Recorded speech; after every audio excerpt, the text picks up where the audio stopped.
Voy a presentar al disertante de hoy. Se llama Santiago Cardoso, es profesor de idioma español, egresado de IPA, magíster en Ciencias Humanas, opción Lenguaje y Cultura y Sociedad, en Facultad de Humanidades y Ciencias. Es doctor en Lingüística también, profesor de Teoría Gramatical en el IPA, de Español en Traductorado Público y de Lingüística y Análisis del Discurso en Facultad de Humanidades y Ciencias.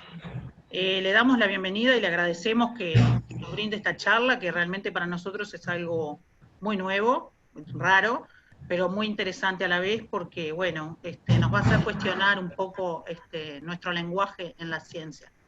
Bien, Santiago. Bueno, buenas tardes para todos. Un gustazo. Algunos conozco, otros no. Eh, Primero que nada le quiero agradecer a la asociación y a Ximena, con quien me une una relación antiquísima, además, que se empezó a sustentar en un vínculo ajeno a nosotros, que el de su madre con mi tía, hace muchos años atrás. Capaz que nosotros no éramos ni siquiera nacidos todavía. Este, No, no, es algo genético probablemente, sí, no, de muchos años. Estamos hablando de 50 años por lo menos. No habíamos nacido sin duda. y bueno, y después las piedras también nos hizo coincidir muchas veces por otros lados. Así que nada, agradezco esta oportunidad y en primer lugar lo que quiero decir es que la verdad que no sé cuáles son las expectativas que ustedes puedan tener con relación a la charla. Yo traté de poner un título lo bastante mentiroso como para que hubiera más gente, pero no sé si voy a poder hacerme cargo de ese título de la manera en que me gustaría hacerlo. Eso en primer lugar. En segundo lugar, este, quiero dejar claro una cuestión para evitar algún malentendido que quizás pueda resultar de esto, que, lo que les voy a mostrar hoy, el análisis que quiero realizar hoy, por un lado eh, no es un cuestionamiento a las personas que en esta oportunidad escribieron el libro de biología sobre el cual yo voy a hablar. Ni siquiera voy a hablar sobre todo el libro, voy a hablar sobre el título y sobre algunos aspectos internos del libro. Voy a tirar ahí una serie de ideas que no están del todo cerradas, porque parte de mi investigación en la facultad tiene que ver con esto que les voy a mostrar hoy, así que es algo que en cierto modo tienen como la primicia, digamos, y por lo tanto estoy abierto a cualquier tipo de devolución y crítica, a- tanto al final de la charla como en cualquier otra oportunidad que pueda enriquecer la investigación y la comprensión de los fenómenos en general. Así que esa es un poco la idea, no es nada contra nadie. Eso me parece importante porque hay personas con nombre y apellido que están involucradas por escribir un libro, ¿no? La noble tarea y la difícil tarea de escribir manuales liceales.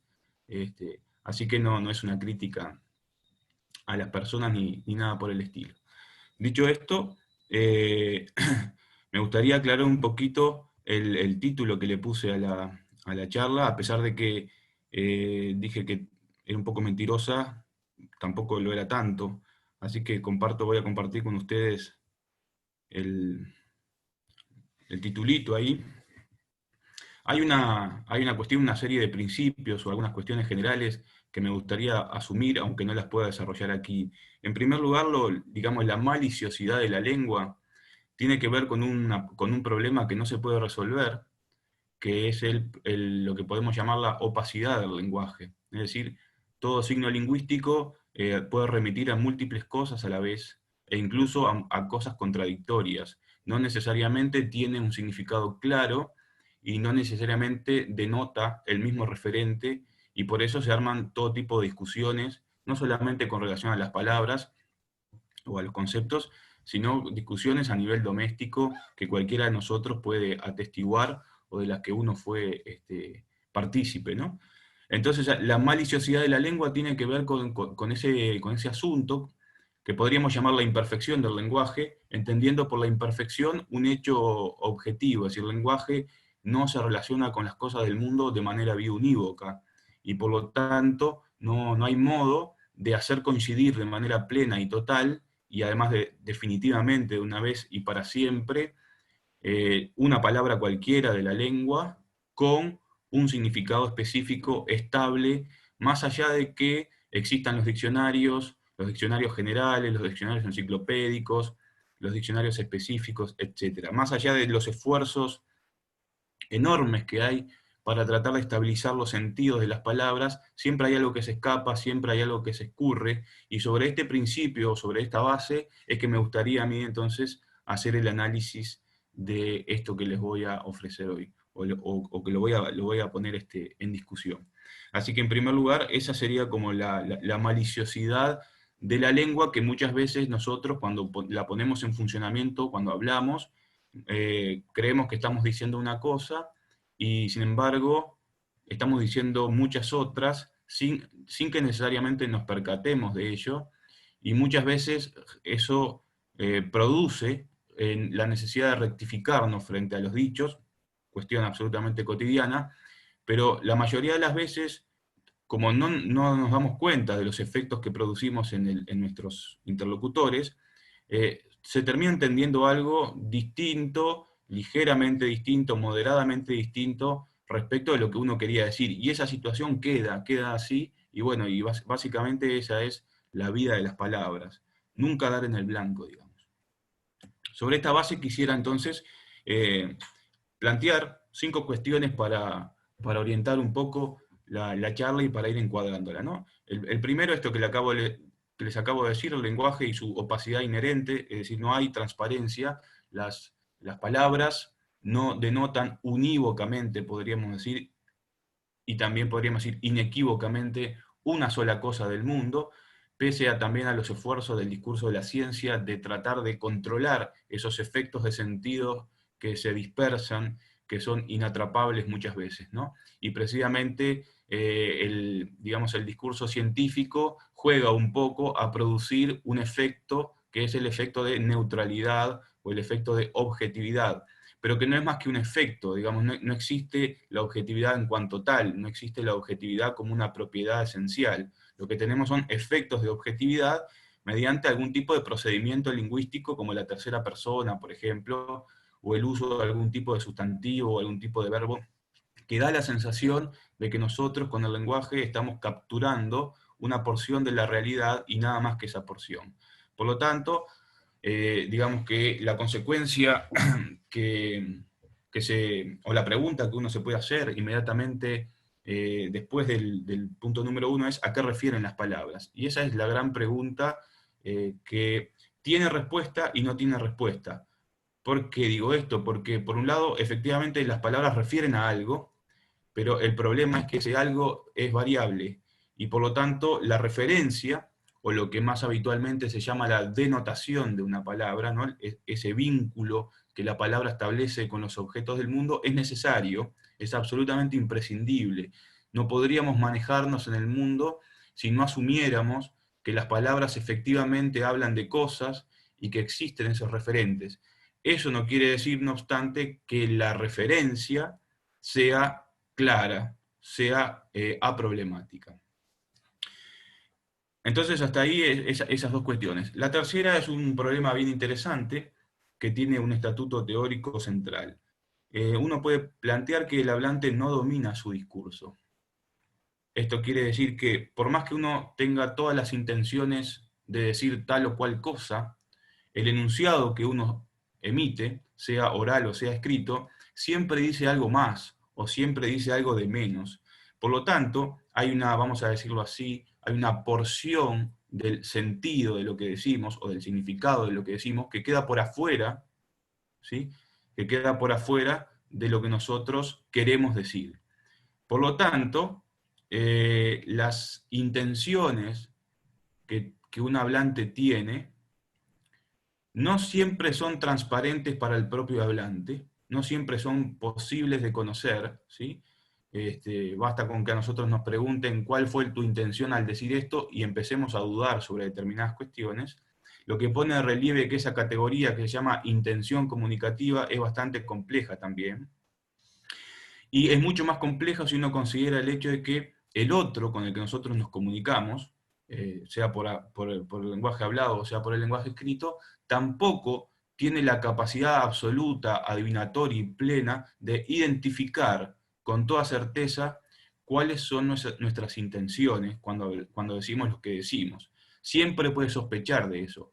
Incluso en el caso en que nosotros intentemos aclarar que la intención que teníamos cuando quisimos decir tal cosa era X, el otro puede seguir sospechando de eso partiendo de la siguiente base. Si yo emito un enunciado A y ese enunciado A es sospechoso, es decir, es objeto de cierta suspicacia y por lo tanto se duda acerca de si estoy diciendo la verdad o estoy mintiendo, o si estoy siendo irónico o no estoy siendo irónico, o si me estoy burlando del otro o estoy produciendo una ironía, etcétera, etcétera. El otro sospecha sobre eso, con sus fundamentos o no, luego pide aclaraciones, yo efectúo unas aclaraciones, y el asunto es que el primer enunciado sobre el cual recayó la sospecha está hecho de lo mismo que el enunciado aclaratorio o el enunciado explicador, que es de palabras y más palabras. Por lo tanto, si en el primer enunciado mi oyente generó un conjunto de sospechas sobre lo que yo estaba diciendo, tiene todo el derecho a seguir sospechando sobre mis aclaraciones. ¿Ah? Porque una de las cosas que caracteriza al lenguaje humano es la posibilidad de mentir permanentemente.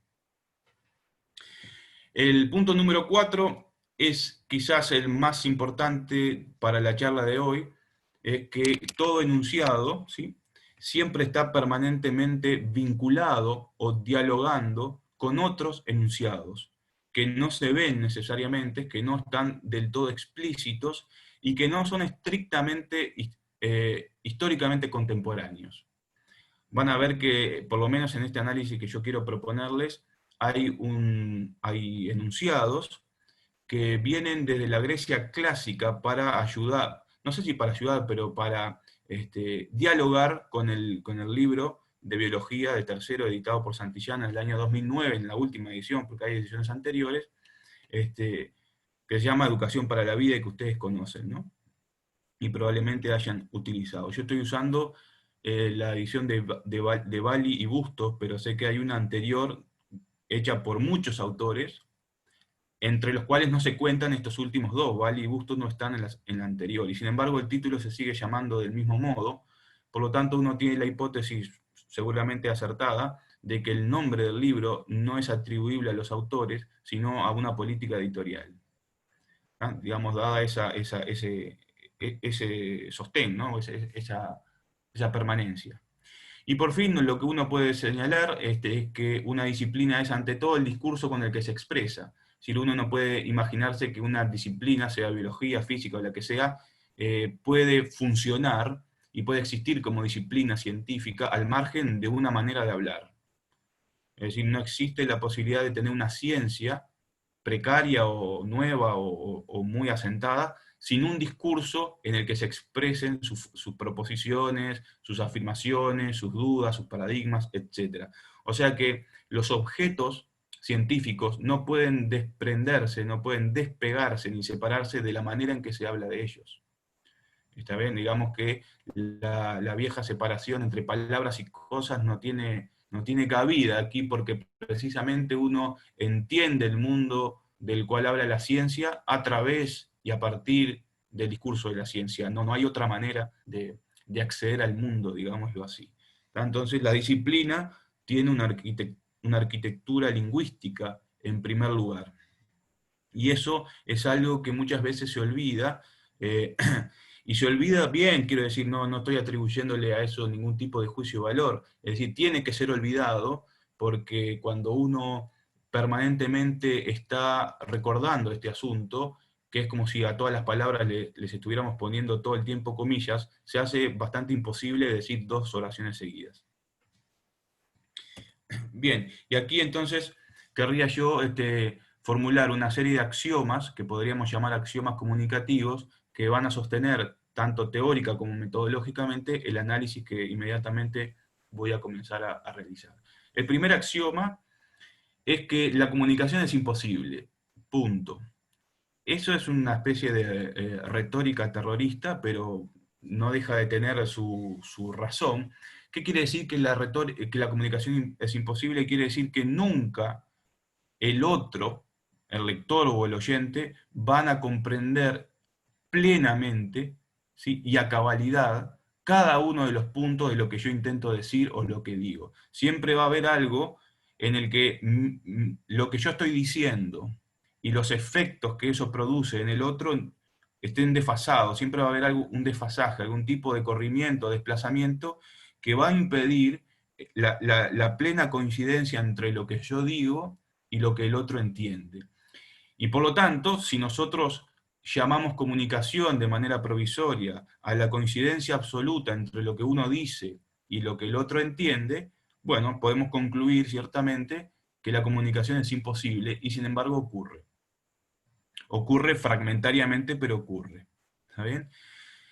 En ese sentido, el principio número 2, o el axioma número 2, sobre el que se funda la comunicación, y particularmente la comunicación, el discurso de la ciencia, es la idea de que las palabras funcionan como un envío o como una remisión a los objetos del mundo, y por lo tanto tendríamos como dos órdenes o dos dominios: el dominio del lenguaje por un lado, el dominio de las cosas por el otro, y el primer dominio, o sea, el dominio del lenguaje, lo que estaría haciendo es como si fuera una flecha o un dedo índice, todo el tiempo indicándonos elementos del dominio de la realidad, todo el tiempo, ¿no? Como si fuera una relación en una única dirección, llevándonos o transportándonos, sería una palabra interesante, hacia el mundo de las cosas.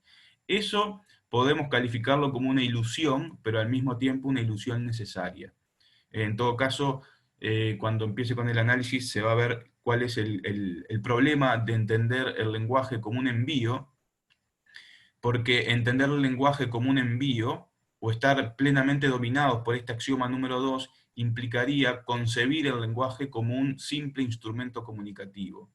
Y no es el momento para expandirse en esto, pero si hay algo que no es el lenguaje, es un instrumento comunicativo. Y no lo es ni siquiera en primer lugar, por ahí puede serlo en alguna de sus consideraciones, pero el lenguaje es algo mucho más sofisticado y complejo que una mera herramienta para expresar cosas. El punto 3 ya lo había señalado al pasar en la diapositiva anterior. Uno no domina necesariamente sus palabras. ¿Por qué? Entre otras cosas, porque las palabras vienen cargadas de significados anteriores, porque las palabras ya habían sido usadas en otros discursos, y por lo tanto nosotros, como hablantes, cada vez que abrimos la boca, no inauguramos un discurso, y tampoco inauguramos el sentido de las palabras. Lo que hacemos es recogemos un montón de cosas que han sido sedimentadas o se han ido sedimentando a través del tiempo, y todo el tiempo estamos actualizando eso. Por lo tanto, hay una especie de tensión o de basculación permanente entre la idea que yo tengo de uso de las palabras, como si yo pudiera dominar o pudiera controlar el sentido de lo que estoy diciendo, y la propia vida de las palabras que me antecede. Por lo tanto, ahí hay un juego entre la idea de que yo efectivamente puedo controlar lo que digo y la imposibilidad de controlarlo completamente. Esa basculación, ¿sí?, es constitutiva del discurso. Es decir, así funcionamos siempre. Hacemos de cuenta de que dominamos las palabras, pero al mismo tiempo las palabras nos dominan a nosotros porque tienen, como dije, una vida de palabra. O una memoria de palabra que no necesariamente tiene que asociarse con el sentido etimológico de los términos, ¿no?, pero que puede asociarse también con el sentido etimológico. Aquí entonces esto es efectivamente el axioma número 5, ¿no? La palabra propia, esa que nosotros ponemos en funcionamiento en el aula, esto que yo estoy diciendo ahora, o cualquier palabra que salga de la boca de uno, a eso le podemos llamar la palabra propia, siempre está hecha de la palabra ajena, es decir, una palabra que ya fue hablada por otros. Y por lo tanto uno no puede generar una situación en la que la palabra quede completamente aséptica de los usos previos y nosotros inauguremos su sentido específico tal como queremos hacerlo. Eso no existe, es absolutamente imposible, por lo tanto siempre estamos dialogando con discursos previos. ¿Se entiende un poco la idea, no? Es decir, ese juego va a traer todo tipo de consecuencias a la hora de hacer análisis o de cualquier conversación. Y por fin ahí el punto número 6 es absolutamente central, porque uno debe entender por malentendido que cuando yo estoy haciendo esta charla, por ejemplo, o cuando ustedes están en un aula y están hablándole a un conjunto de estudiantes, nadie puede asegurar que ni siquiera una persona está comprendiendo las cosas que ustedes están diciendo, por más claro que ustedes crean que están siendo. Y eso no lo vamos a atribuir a un problema de una mala estrategia del docente o de un docente que no sabe explicar. No tiene nada que ver con eso. O sea, puede haber docentes que no sepan explicar y como todo el mundo sabe. Pero el problema que yo estoy planteando es otro. De por sí el uso de la lengua, lo que llamamos discurso, acarrea consigo una incertidumbre constitutiva que es nunca vamos a saber si lo que el otro está entendiendo es lo que yo quiero que entienda. Entonces, ese problema se hace mucho más agudo cuando uno enseña. Porque cuando uno va al almacén a comprar 200 gramos de mortadela, bueno, vaya y pase. Pero si uno está enseñando y cree que tiene cosas interesantes para decir, y en esas cosas se juega la educación del estudiante, por ejemplo, entonces eso es un presupuesto que hay que manejar permanentemente. Bien, dicho esto, les leo esta cita para encuadrar un poco teóricamente lo que les acabo de decir y tener alguna referencia de algún autor que plantea esto, ¿no? Es un psicoanalista, en realidad, este señor, se llama Jacques-Alain Miller. Dice, el sujeto que habla, no es amo y señor de lo que dice. En cuanto habla, en cuanto piensa que utiliza la lengua, en realidad es la lengua quien lo utiliza a él. En cuanto habla, siempre dice de más de lo que quiere. Perdón, siempre dice más de lo que quiere. Y al mismo tiempo siempre dice otra cosa. En cuanto queremos decir algo, y los profesores son personas que siempre quieren decir algo, se producen incidentes. Nunca van bien las cosas. ¿Está bien? Entonces, este es un principio absolutamente insoslayable contra el cual el hablante no puede prácticamente que hacer nada, porque es tan independiente del propio hablante que los esfuerzos enormes que haga por controlar el sentido de las palabras, siempre por algún lado las cosas se van a filtrar, siempre por algún lado se van a producir esos incidentes de los que habla Miller. Y por fin esta última cita, y ya empiezo con el análisis para no aburrirlos más, dice, ninguna palabra viene neutra del diccionario. Están todas ellas habitadas por los discursos en que vivieron su vida de palabras. Y el discurso se constituye entonces por un encaminamiento dialógico, hecho de acuerdos, rechazos, conflictos, compromisos, por medio de otros discursos. Es decir, una palabra emitida por mí puede estar acordando con la palabra emitida por otro, la puede estar rechazando, puede estar estableciendo un conflicto y así sucesivamente. Un enunciado del tipo la Tierra gira alrededor del Sol está en diálogo con el enunciado contrario y al mismo tiempo ese diálogo es un diálogo conflictivo, particularmente un diálogo de rechazo, de rectificación. Y uno no puede entender el segundo enunciado plenamente si no remite ese enunciado al primer enunciado. Quiere decir que el enunciado, digamos, del Sol gira alrededor de la Tierra, funciona como un sostén para comprender el sentido del segundo enunciado. ¿Está bien? De modo tal que en el diálogo conflictivo que se establece entre los dos discursos, más allá de los siglos que haya de diferencia, ¿sí?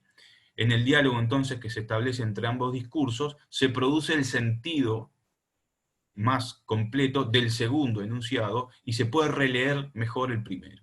O sea que todo el tiempo los enunciados están dialogando con otros y eso genera lo que dice esta autora francesa, Autier Reboux, un encaminamiento dialógico. Lo que yo voy a intentar mostrar ahora es cuáles son los diálogos que yo veo en el libro de biología.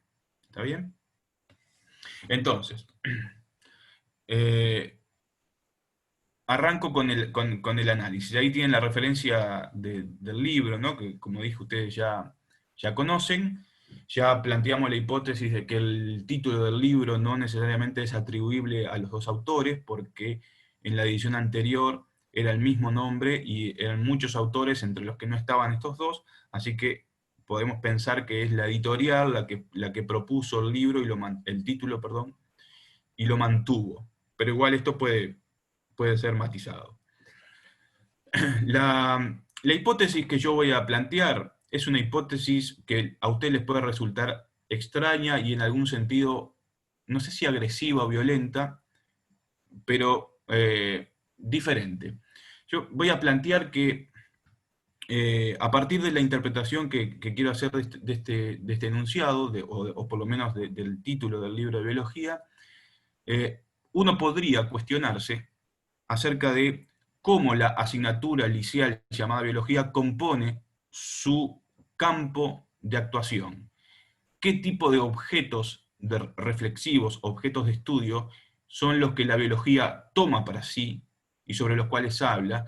Y sobre todo, ¿cuál es la naturaleza de esos objetos de estudio o esos objetos de enseñanza que la asignatura, e insisto aquí, no la ciencia o la disciplina científica, sino la asignatura biología, toma para sí? Creo que esa es la pregunta fundamental que me interesa responder a mí. ¿Cuál es la naturaleza de estos objetos de enseñanza? Y creo que una de las formas de cuestionar esto tiene que ver con este análisis que quiero proponer.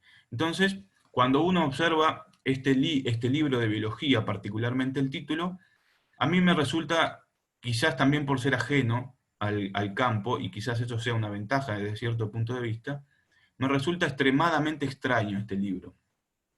El título me resulta, pero profundísimamente extraño. ¿Por qué? La primera hipótesis, que la voy a dejar planteada y que en todo caso la voy a retomar después, es que si yo me imagino que, y esto no va con ninguna intención de burla ni de nada, ¿no? Si yo me imagino que estoy en mi casa y tocan el timbre, y entonces bajo, y en la puerta hay unos testigos de Jehová que me quieren dar un folleto para instruirme en la religión que sea, ¿no? O en su línea, digamos, no tengo ningún problema en leer en ese folleto Educación para la Vida. Ahora, cuando yo veo eso en un libro de biología, me llama poderosamente la atención, porque lo primero que advierto es una especie de cortocircuito inicial entre ese enunciado y lo que yo espero encontrarme en un libro de biología. ¿Por qué? Porque sostengo esto, porque la primera pregunta que yo puedo hacerme es, ¿cuál es el referente o la referencia de la palabra vida con la que se cierra el título? Es más, puedo duplicar la apuesta y preguntarme si la base o el segmento de la palabra de bio, ¿no? En biología, que es un segmento griego, ¿no? Si el segmento griego ese se refiere a lo mismo que la otra palabra. Es decir, como aparece ahí en uno de los puntos, si bio y vida son equivalentes. Rápidamente puedo tener la idea de que no, pero eso hay que fundamentarlo. El problema es que si yo argumento que no, se me complica porque entonces tengo que observar con mayor detenimiento qué entendemos por vida en el sentido que aparece allí en Educación para la Vida. Entonces, ahí uno puede plantear, creo que la hipótesis más interesante, que es en la que estoy trabajando y por lo tanto no voy a poder avanzar demasiado, es una hipótesis de lectura, como aparece ahí, biopolítica o el biopoder, en el sentido de Foucault. ¿Tá? En todo caso, en una instancia de preguntas o algo así, podemos pensar un poco más este asunto. Pero si uno observa Educación para la Vida, ¿sí? El segmento la vida, o el sintagma, o esa combinación de palabras, esa expresión la vida, ya tiene varios problemas. El primer problema es que aparece con un artículo definido, ¿no? Aparece con el típico artículo definido que es la. Eso produce un efecto que es la idea de que hay una homogeneidad consensuada.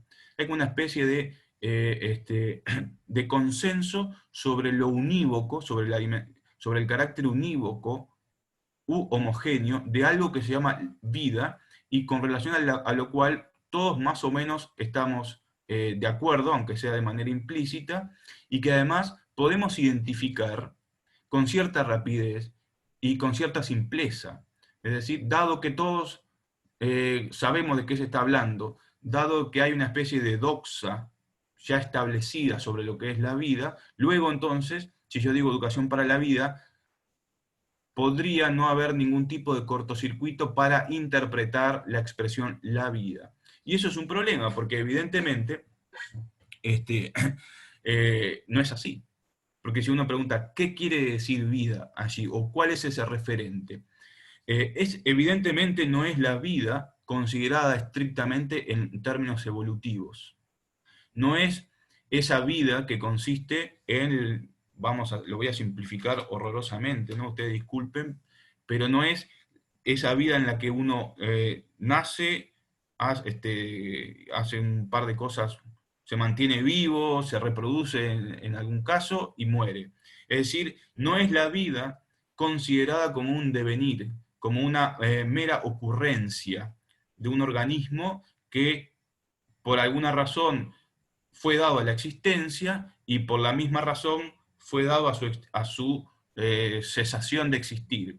No es esa vida, porque esa vida o esa dimensión de la vida, lo que Giorgio Agamben, como tienen ustedes ahí abajo, llama nuda vida, esa vida es exactamente una vida que le corresponde por igual al humano y a un árbol. Digamos, un árbol y un humano no se diferencian en ese nivel absolutamente maquínico, absolutamente por defecto, digamos, de la vida. Además, esa sería una vida para la cual no tiene el menor sentido educar. Porque si yo soy dado a la existencia de manera contingente, ¿no? Porque fui dado a la existencia, pero podría no haber sido dado a la existencia. Y una vez que fui dado a la existencia, ya soy arrojado a la muerte, o por lo menos al hecho de que en algún momento voy a dejar de existir. Eso le pasa también al árbol, aunque tengan otros periodos. Esa es una vida que carece de sentido. Es una vida que no está organizada con relación a un pasado y con relación a un porvenir. ¿Qué quiero decir con esto? Quiero decir que no es una vida que se interrogue acerca de una tradición, de una historia, de unas costumbres, de algo que pueda coagular en algo así como una identidad, y mucho menos es una vida que se plantee las cosas en términos de un futuro, de un porvenir, de la felicidad, de proyectos de vida, de la militancia, de la utopía, de todo ese tipo de cosas, porque cuando uno se plantea las cosas en términos de una tradición a la que responde o a la cual ataca, cuando uno se plantea las cosas en términos de cómo se fue dando la historia para que yo tenga tal o cual identidad como ciudadano de una nación, etc. Y cuando yo me planteo, bueno, mi proyecto de vida es tal cosa, yo quiero lograr esto, o quiero lograr lo otro, o me quiero comprometer con una lucha social, etcétera, etcétera. Cuando yo planteo la vida en esos términos, esa vida ya es una vida política, porque implica una distinción entre lo bueno y lo malo, entre lo justo y lo injusto, entre lo que es conveniente y lo que es inconveniente para la vida en común, o sea, para la vida en sociedad. Por lo tanto, esa es una vida calificada moralmente, no es la vida que sencillamente ocurre como un conjunto de organismos que existen y después dejan de existir. Los griegos tenían dos palabras diferentes para referirse a estos fenómenos. La palabra bios, ¿sí?, que es efectivamente la vida calificada políticamente, o sea, la vida en la polis, para la cual el lenguaje era absolutamente esencial, porque era con el lenguaje con el cual uno argumentaba acerca de la pertinencia e impertinencia de las cosas en la vida en común, y después tenían el término zoé, con el cual designaban ese nivel absolutamente primario de la vida como un fenómeno que sencillamente ocurre y que en algún momento deja de ocurrir. ¿Está bien? De modo que cuando uno se plantea las cosas y dice biología, educación para la vida, evidentemente el término educación tiene que estar afectando a la bios y no a la zoe. Porque no tiene ningún sentido educar para una vida que ya se da por defecto. Sí, en cambio, tiene sentido educar para una vida organizada políticamente. Y ahí tenemos el segundo problema. Si el título está proponiendo una educación para una vida calificada políticamente, la pregunta es, ¿quién decide cuál es esa vida? ¿Quién establece el corte entre lo bueno y lo malo para definir esa vida? ¿Quién determina qué es lo adecuado, lo inadecuado, lo conveniente, lo inconveniente para la vida en sociedad? Al punto de llegar a decir la vida y consolidar ese asunto. Porque educación para la vida produce el efecto de que hay algo ya resuelto, de que hay una distinción o un conjunto de distinciones políticas e incluso morales ya resueltas. Es decir, la vida, para mi gusto, después eso lo podemos discutir, está postulando una vida deseable con relación a una vida indeseable. Y precisamente esa es la cuestión política fundamental. Es decir, distinguir, trazar líneas de pertinencia e impertinencia, es decir, esto me parece que está muy bien para la vida de todos y esto nos parece que está muy mal. Ahora, lo que hace el título del libro es dar por sentado eso. Digamos, no está para nada problematizado y lo muestra como algo unívoco, como algo cerrado, como algo cuyos límites no parecería admitir ningún tipo de disenso. ¿Me explico? Entonces, va un poco por ahí la cuestión, de modo que esa vida no es el mismo tipo de vida que encontramos en el segmento griego bio. Uno podría entender que en el segmento griego bio se corresponde más con la zoe griega clásica, mientras que la otra palabra, la palabra vida, se corresponde más con el término bios en el sentido de los griegos, ¿no? Entonces, podría decir yo que uno de los discursos que encuentro en diálogo con este enunciado, ¿sí?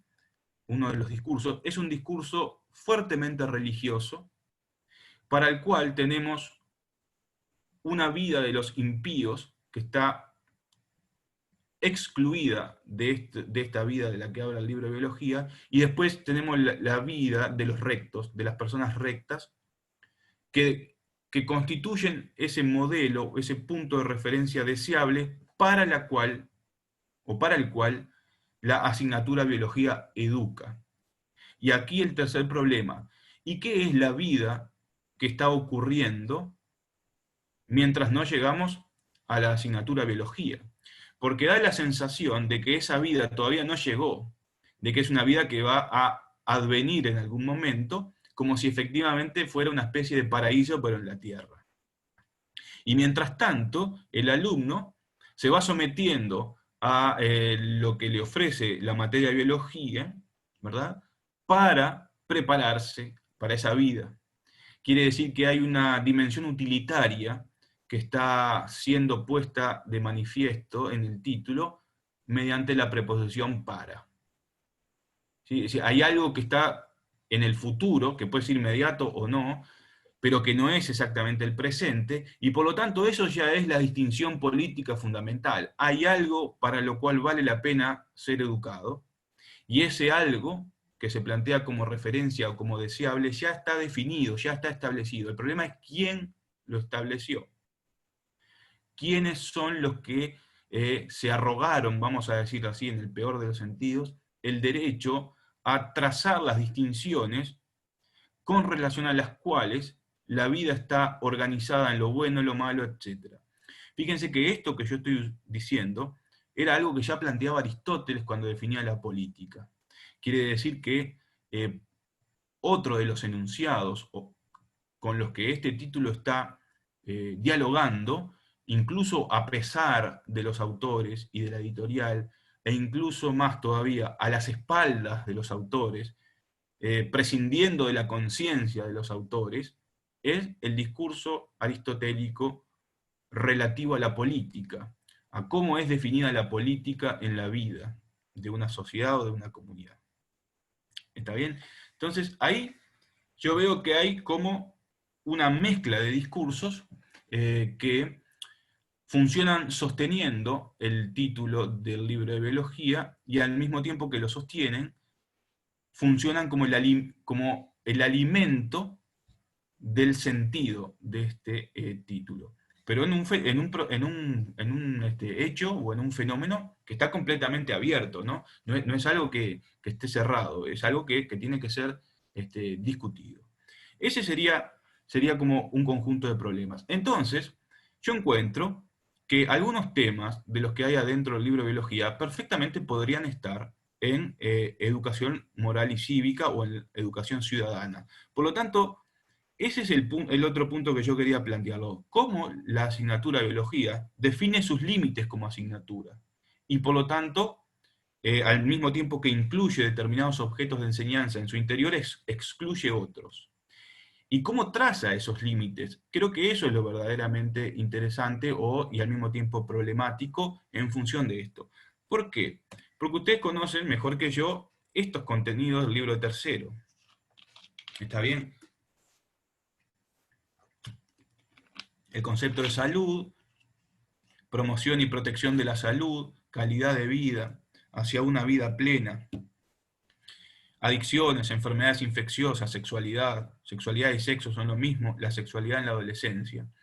Y entonces, si quedaban dudas o si estaba siendo difícil de sostener la hipótesis que entiende la palabra vida en el título del libro de biología como un problema político, ¿sí? Fíjense qué pasa con el punto número 3 y el punto número 4. Calidad de vida y hacia una vida plena. ¿Y qué es eso, vida plena? ¿Cuál es el referente de vida plena? ¿Quién traza el límite entre lo que es una vida plena y lo que es una vida no plena? Es decir, ahí hay algo deseable, ¿sí? Frente a algo indeseable. Y curiosamente, toda la vida plena interactúa llamativamente con adicciones, enfermedades infecciosas, sexualidad. Entonces allí hay toda una cuestión muy complicada, donde vida plena puede ser todo menos una expresión transparente. Y tiene que ser cuestionada. Porque el problema no es solamente a qué refiere la palabra vida plena o la expresión vida plena. Ese es un problema en todo caso menor. El verdadero problema es cómo esa expresión es capaz de organizar la vida en sociedad. Es decir, cómo una expresión aparentemente tan consolidada de hace mucho tiempo, pero que no siempre fue usada, ¿no? Porque no siempre se habló de una vida plena, tampoco siempre se habló de una calidad de vida, así como tampoco siempre se habló de que el hombre o la persona era un ser biopsicosocial, ¿no? Tampoco siempre se habló de eso. Quiere decir que estas expresiones tienen su edad histórica. Uno tiene que preguntarse cómo una expresión del tipo vida plena, asociada a la vida del libro del título, del título del libro, quiero decir, cómo esta expresión es capaz de funcionar en la sociedad organizando la vida de sus habitantes. Al punto de que eso es lo que Foucault estudia como vida política, es decir, un Estado que mediante un conjunto de estrategias o técnicas de control y disciplinamiento y de normas, ¿sí?, gestiona la vida de los individuos que lo componen. Y por lo tanto, aquí uno podría llegar a reconocer, esto tendría que ser un trabajo mucho más fino, por supuesto, que en vida plena también hay un conjunto de discursos institucionales del tipo Ministerio de Salud Pública, por ejemplo, que están llenando el sentido de vida plena y nosotros no lo estamos viendo. Es decir, estamos hablando de una vida plena como si fuera algo consabido, algo aproblemático, y sin embargo es algo en cuyo interior interactúan un conjunto de discursos que vienen de muy atrás, llegado incluso, llegado el caso, perdón, incluido el religioso, que no estamos viendo. Porque vida plena, si está en un discurso religioso, significa una cosa. Si está en un discurso laico, secularizado, significa otra cosa. Si está en un discurso jurídico, por ahí significa algo distinto que si está en un discurso de biología. Entonces, ¿qué es vida plena? ¿Cuál es el sentido que tiene? ¿Y cómo funciona, insisto, organizando la vida concreta de las personas? y cómo la asignatura biología se para frente a ese fenómeno. Porque la asignatura biología recoge esa expresión, la hace suya y además la formula de tal modo que plantea que lo que la asignatura biología ofrece como parte del currículum del sistema educativo, en este caso de secundaria, tiene como objetivo esta vida plena, o dice hacia una vida plena. Entonces, ¿cuál es ahí? ¿Cuál es el modelo que está en juego? ¿Cuál es ese punto de referencia deseable llamado vida plena o llamado sencillamente la vida, que no está siendo explicitado del todo? Y acá viene mi hipótesis más radical, que es, me da la sensación de que hay una especie que bajo el ropaje de un discurso objetivo y neutro, se está haciendo una especie de tráfico moral. Digamos, me da la sensación de que hay una vida moralizada, ¿sí? Llegado el caso conservadora, o sea, que responde o que está alimentada de discursos conservadores, como puede ser el discurso religioso, pero que eso evidentemente no está siendo explicitado, y eso es lo que está puesto en el horizonte. Y sin embargo, lo que se dice y digamos, la retórica del discurso científico, en este caso del discurso de la biología, parte de la base de que maneja expresiones más o menos neutras, más o menos objetivas, que describen una realidad. Y si hay algo que vida plena no está haciendo es describir una realidad. Está proponiendo una realidad. Y ese es, me parece, que el asunto crucial, ¿no? Me parece que eso podría ser una de las lecturas, digamos, que se puede postular. No sé, decime cómo estamos de tiempo, cuánto más Eh, tengo. Estamos ahí, ¿no? Estamos casi 6 menos 10, tenemos un ratito más, ¿sí? Ahí va. Bien, entonces, vuelvo un poquito para atrás para hacer una especie de resumen, ¿no? Primer problema, tengo el libro Educación para la Vida y una expresión que me muestra la vida como algo, como un bloque consolidado, consensuado, que a su vez está planteado en un porvenir, no en este presente, y esa distinción entre un hoy, en el que la vida esa todavía no se dio, y ese mañana en que la vida sí se va a dar, y para la cual la biología parece ser una de las materias más sobresalientes. Entonces, esa distinción misma entre el hoy y el mañana, entre ese hoy inmaduro, ese hoy que todavía no es lo suficientemente bueno y por lo tanto hay que empujarlo hacia el mañana de la vida, esa propia distinción es una distinción política, es inherentemente política. Y para argumentar sobre esa distinción, el lenguaje es fundamental. Sin embargo, eso no aparece en el libro.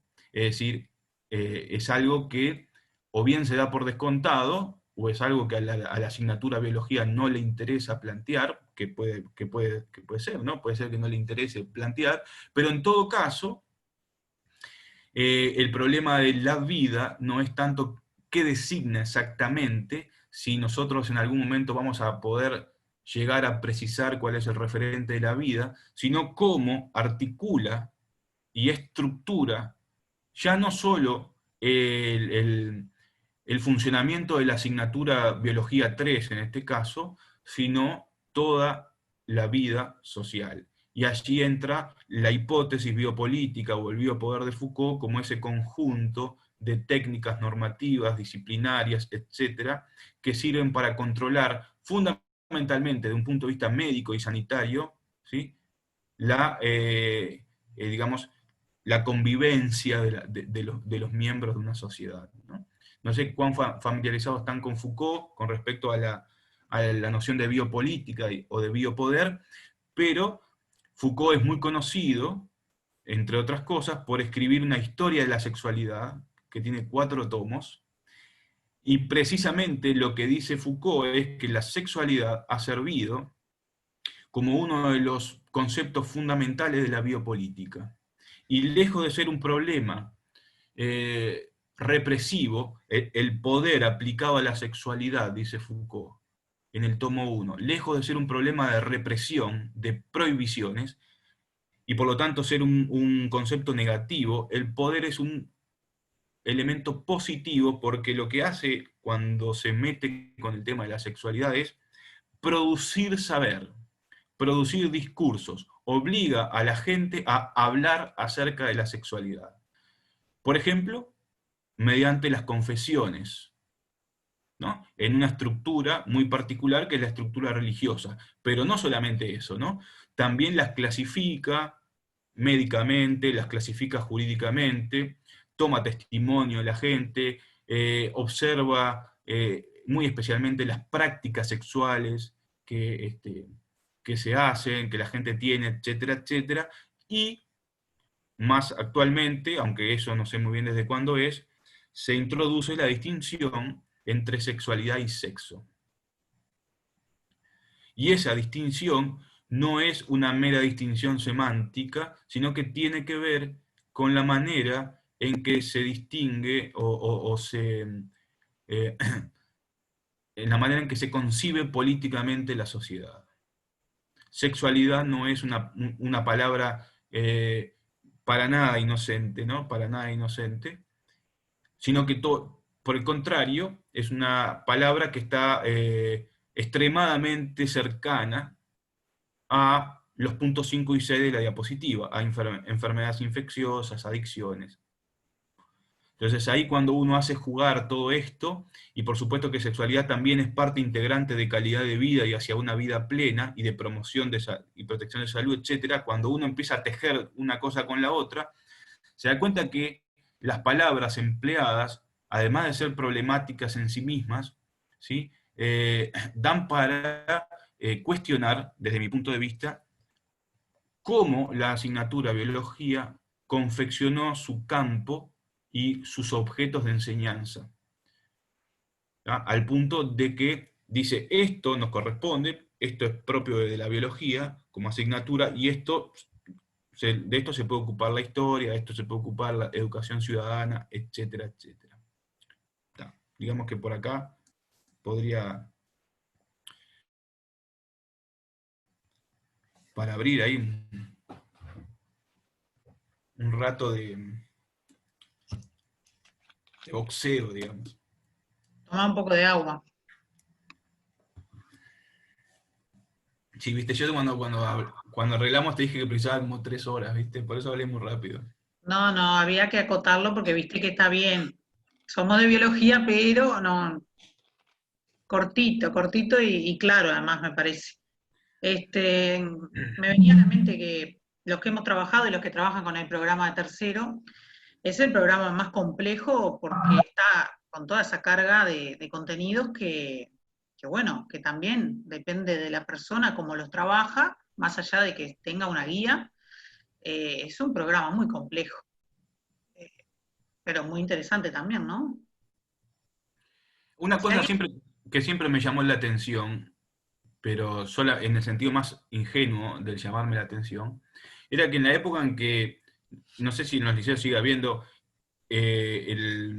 la figura, no sé si era educador sexual o algo así, que orbitaba un poco en el liceo y cada tanto caía en un salón a hablar con los chiquilines, etcétera, mayoritariamente era el profe de biología, ¿no? Y para mí ahí hay un conjunto de presupuestos que no necesariamente tienen que ser aceptados, ¿no? Porque en todo caso, si uno habla de que sexualidad es mucho más complejo, pero siempre le están dando la vía abierta, digamos, a una parte. Uno dice, bueno, ¿por qué un profesor de educación cívica no puede hacerla, digamos, abordar el mismo asunto, aunque desde un perfil, digamos, diferente? Siempre me llamó la atención eso, lo que pone a relieve al mismo tiempo la dificultad del tema y esa asociación casi directa que hay entre el tema y la biología, ¿no? El tema de la biología. Sí, la mayoría de los referentes de educación sexual sí son de biología, pero yo conozco profesores de literatura, de idioma español, hay gente de cívica también, pero claro, sí, siempre se asocia mucho al contenido biológico, ¿no? Pero realmente todas las otras áreas son muy importantes realmente para analizarlas desde cada una de ellas, ¿no?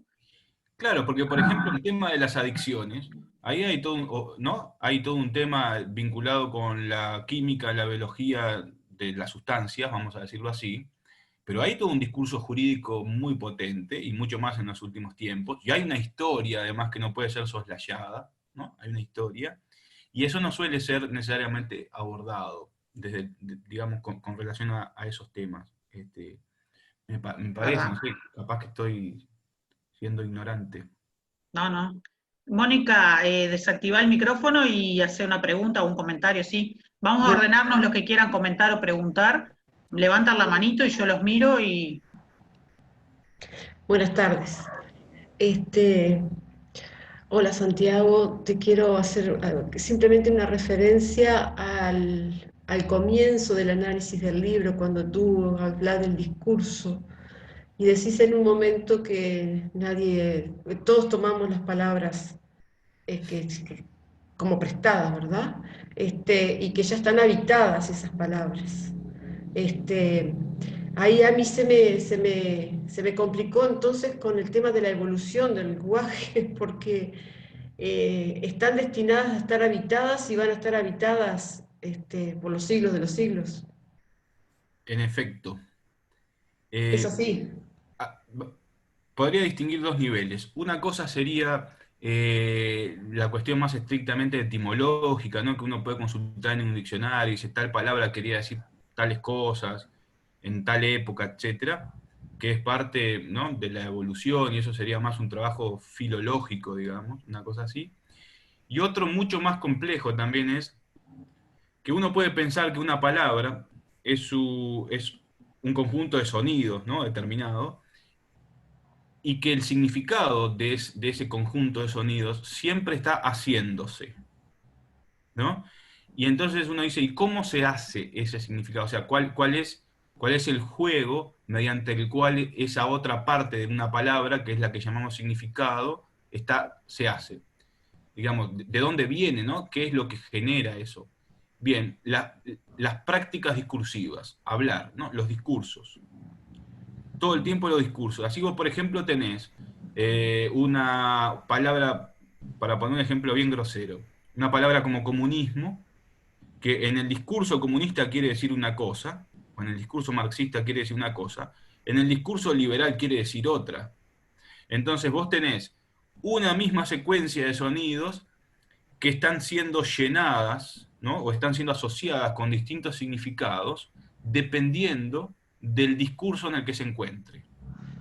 ¿No? O sea, anarquista puede querer decir una cosa, pero en un discurso conservador quiere decir el que rompe todo, yo qué sé, ese tipo de cosas. Entonces, eh, por un lado, uno usa las palabras y echa mano al reservorio que uno tiene, que es un reservorio compartido, ¿verdad? Es un reservorio compartido. No obstante, como esas palabras ya han sido usadas, cargan consigo los sentidos con que se las ha usado en otros discursos. Y dependiendo de la época o de otros factores, algunos sentidos pueden estar más o menos apagados, algunos sentidos pueden más o menos haber quedado por el camino, y otros ser más o menos fuertes. Y eso va variando, ¿sí? Va variando históricamente. El asunto es entender que uno no puede hacer mucho con eso. Entonces, el hablante se puede plantear que es un sujeto del discurso en dos sentidos. Es un sujeto del discurso porque es el titular del discurso cuando se pone a hablar. O sea, yo estoy hablando y las palabras las estoy diciendo yo, y yo me tengo que hacer responsable, en la medida de lo posible, de lo que estoy diciendo. Y por eso soy el titular del discurso. Pero también soy sujeto del discurso porque estoy sujetado al discurso. Es decir, porque el discurso me trasciende y me tiene agarrado. No es que yo me plantee que soy un títere del discurso y por lo tanto todo lo que sale de mi boca, bueno, no, yo no tengo nada que ver, arréglense los demás. No es eso. Quiero decir que el sentido no me pertenece, no le pertenece a nadie, sino al conjunto de los discursos que se han dicho. Y eso hace que los trabajos, digamos que cuando uno usa una palabra, el efecto que produce no pueda desconsiderar esto que yo acabo de decir. ¿Me explico? Porque cuando yo digo vida, o cuando aparece vida en el libro de biología, hay resonancias o reminiscencias o evocaciones de esa distinción griega entre bios y zoe, que está perfectamente anulada o obturada, que no se ve, pero cuando uno rasca, digamos, empieza a ver las manos de pintura que hay debajo de la pared, digamos, una cosa así, ¿no? Para decirlo así. Y ver toda la policromía, digamos, que compone a esa palabra. Y lo más interesante es que eso produce efectos de significado y yo estoy seguro, o puedo presumir de estar seguro, de que ninguno de los autores que hizo el libro de biología, ni los actuales ni los anteriores, necesariamente eran conscientes de esto. ¿Tá? O sea, la lengua habla a nuestras espaldas. Esa sería un poco la cosa. No sé Muchas si puedo gracias. responder. Sí, sí, muchas gracias. De hecho, entonces hay que analizar muchísimo los libros de biología y de todas las Todo, asignaturas. todo. Sí, pero ¿sabes? Gracias. Y quiero agregar una vueltita de tuerca más, si me permiten. Y ese análisis no va necesariamente a dar como resultado una especie de receta para escribir un manual de liceo sin estos problemas. ¿Me explico? Es decir, siempre vamos a estar envueltos en el mismo problema. Y entonces el análisis precisamente consiste en mostrar la ilusión referencial, podemos llamar, que es la idea de que las palabras efectivamente capturan un trozo de realidad y nada más que ese trozo de realidad. A eso le podemos llamar ilusión referencial. ¿Sí? Mostrar que eso es una ilusión, que todo el tiempo eso se está fracturando, que todo el tiempo se meten muchas cosas en el medio, y al mismo tiempo mostrar que eso es necesario. O sea, es absolutamente indispensable. Uno no puede funcionar como hablante si eso no ocurre así. Fíjate que si uno va al almacén, decía hoy, y quiere pedir 300 gramos de mortadela, si uno no funcionara gracias a esa ilusión referencial, es como si le estuviéramos poniendo comillas permanentemente a todas las palabras. Entonces yo hoy le digo al tipo, quiero, entre comillas, 200, entre comillas, gramos, entre comillas, de, entre comillas, mortadela, entre comillas. ¿Qué hice ahí? Pedí, no pedí, ¿qué pedí? Pedí mortadela, pedí queso, pedí salame, ¿qué pedí? Se dan cuenta que eso es inviable.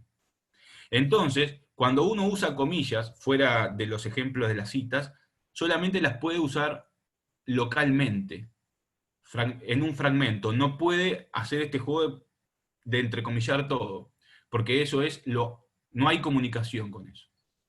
Entonces uno tiene que jugar el juego de que las palabras nos envían a las cosas y al mismo tiempo tomar una distancia y problematizar ese mismo asunto. Y entre esa ida y vuelta, esa basculación, bueno, ahí se produce el análisis, digamos. Bien, Ana Cristina estaba levantando la mano, ¿puede ser? Bien. Habilité el micrófono. ¿Se escucha? Sí, te escuchamos. Bueno, primero muchas gracias. Fue un aporte interesantísimo.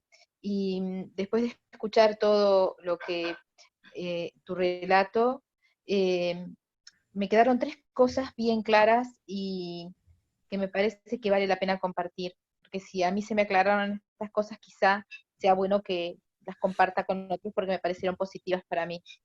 La primera es que los saberes no son estancos.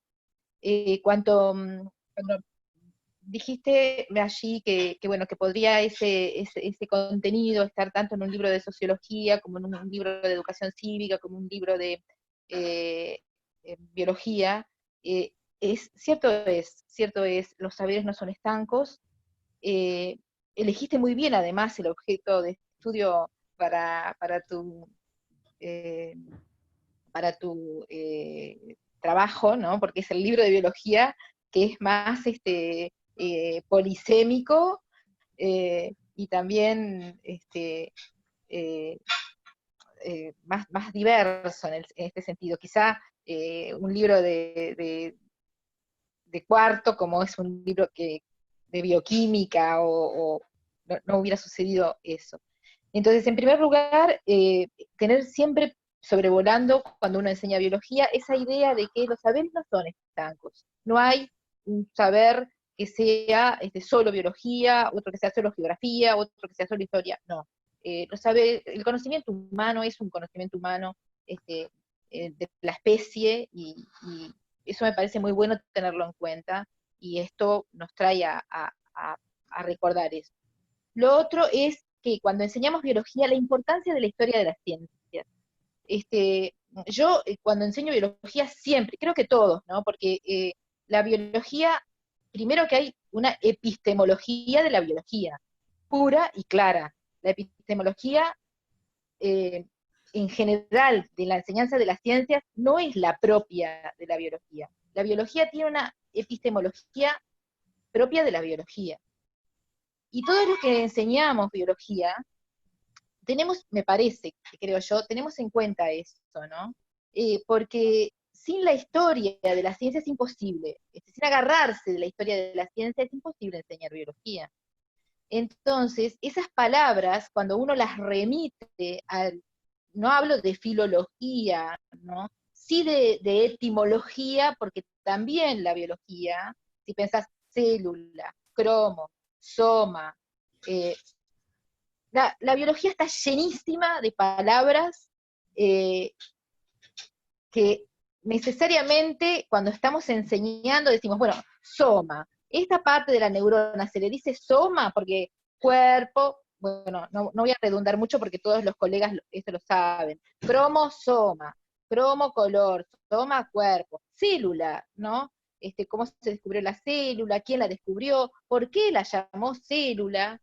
Entonces, eso todo tu discurso me impregnó de estos recuerdos hermosísimos que a mí me pasa cuando yo estudié biología y cuando armo las propuestas para los estudiantes.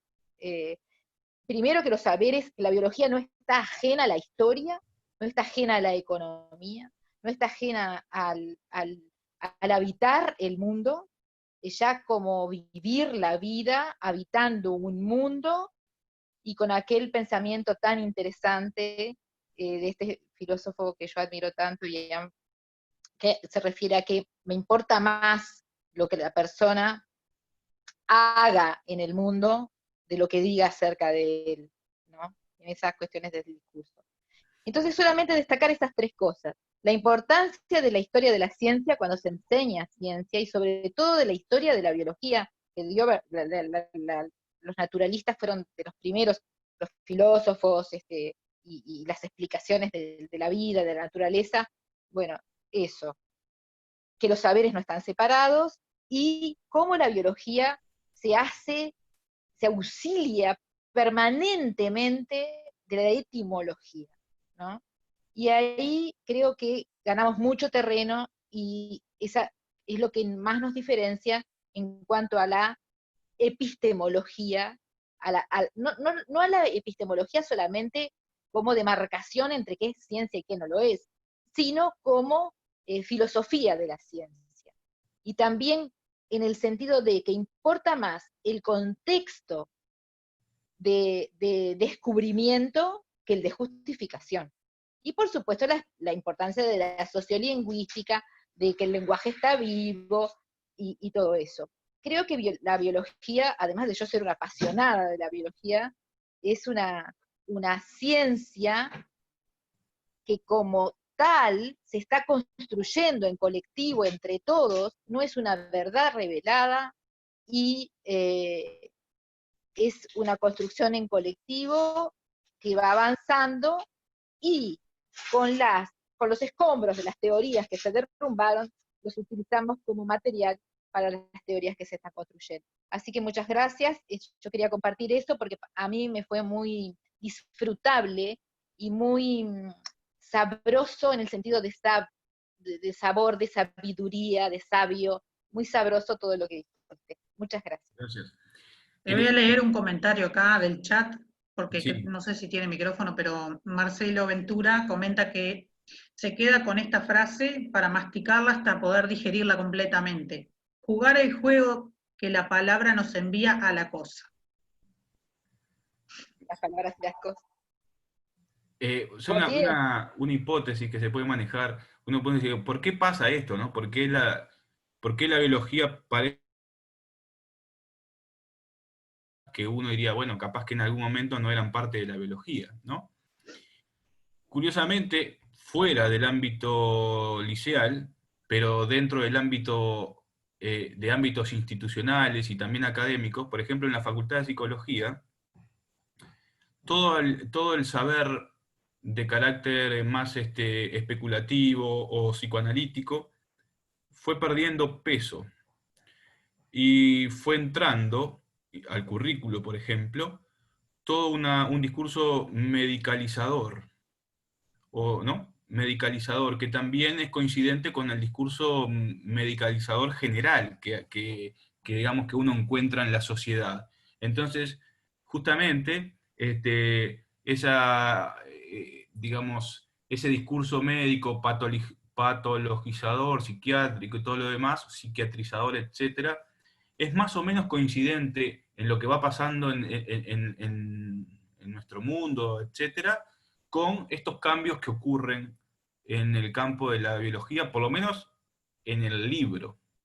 Entonces, ahí hay algo, una relación para explorar, digamos, no la conozco, pero puede ser. Quiero decir, eh, para notar la relación que hay entre un enunciado o una expresión determinada de un libro y lo que está pasando en el mundo con otros discursos que se están instalando, que están imponiendo sus lógicas, que están imponiendo sus palabras, que están imponiendo sus significados y sus maneras de entender, que lo que están haciendo es proponiendo lo que podemos llamar una hipótesis de inteligibilidad del mundo. Es decir, nos está proponiendo cómo debe ser entendido el mundo y cómo nosotros, como parte de ese mundo, tenemos que posicionarnos con relación a eso. Por lo tanto, todas estas palabras o expresiones producen lo que ya en la década finales de los 60, un filósofo francés que todo el mundo conoce, ¿no? Y todos leímos, Louis Althusser, llamaba interpelación ideológica. Y todas estas palabras nos fuerzan a nosotros a participar en un lugar social. Nos clavan en un lugar, ¿no? ¿Se acuerdan el viejo y querido artículo ese de ideología y aparatos ideológicos de Estado, que debemos haber leído en pedagogía, supongo, o en filosofía, mientras nos formábamos? Bueno, una expresión como plena vida nos está proponiendo una manera de inteligir el mundo y de posicionarnos con relación a eso. Y eso es lo que se llama una interpelación ideológica, porque aunque nosotros no lo queramos, nos toma como de la nariz y nos coloca en un lugar social específico que después uno puede estar en desacuerdo con eso, puede patalear, puede reclamar otro tipo de cosas, ¿está bien? Pero así funciona el lenguaje, todo el tiempo está tomando a los sujetos y los está colocando en una distribución de lo social, ¿no? Siempre está planteando hipótesis para inteligir el mundo, para organizarlo, y por lo tanto las prácticas cotidianas, individuales o colectivas, se organizan alrededor y con relación a esos asuntos. ¿Me explico? Esa es un poco la idea, para decirlo de otra manera. Bien, ¿alguien tiene alguna otra pregunta o comentario? Si no, vamos a dar por finalizada la charla. Si nadie dice yo. Ahí hay una mano levantada. ¿Firpo quiere hablar? No. ¿Hay una mano levantada? ¿Será que no veo? Adriana. ¿Adriana? Ah, ¿no? Ah, no, parece que no. Capaz que te comprometemos en otro momento para otra tarea, para otra charla, no sé, ¿qué dicen? Sí, yo encantado. Ana Cristina quedó copada.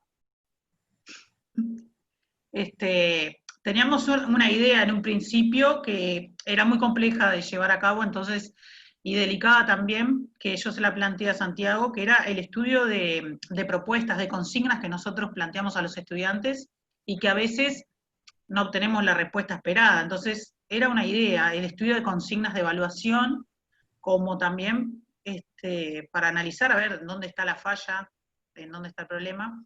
Pero bueno, es una tarea compleja. y que iba a llevarle tiempo, y que también es delicada, porque bueno, nos tenemos que cuestionar, ¿no? Pero bueno, vamos a ver, alguna otra cosa puede salir. Bien. Bueno, les reitero, hay 2 actividades programadas, ya fue la información. Jueves 25 con las referentes de educación sexual, tratando el tema de, ay, se me fue el título, pero bueno, relacionada a explotación sexual en menores. Y el sábado 27 con Alejandro de Barbieri también hay una actividad muy interesante, así que bueno, tenemos esas 2 actividades para cerrar junio, y en julio también hay pensadas otras charlas sobre botánica, algo de didáctica con un ex profesor muy, muy conocido, así que bueno, los vamos a mantener informados con todo esto, y les agradecemos que siempre estén participando. ¿Ah? Bueno, nos vemos en la próxima. Bueno, muchas gracias a todos. Y gracias por la buena onda y la participación.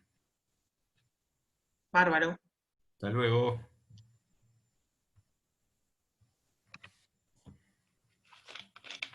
Muchas gracias.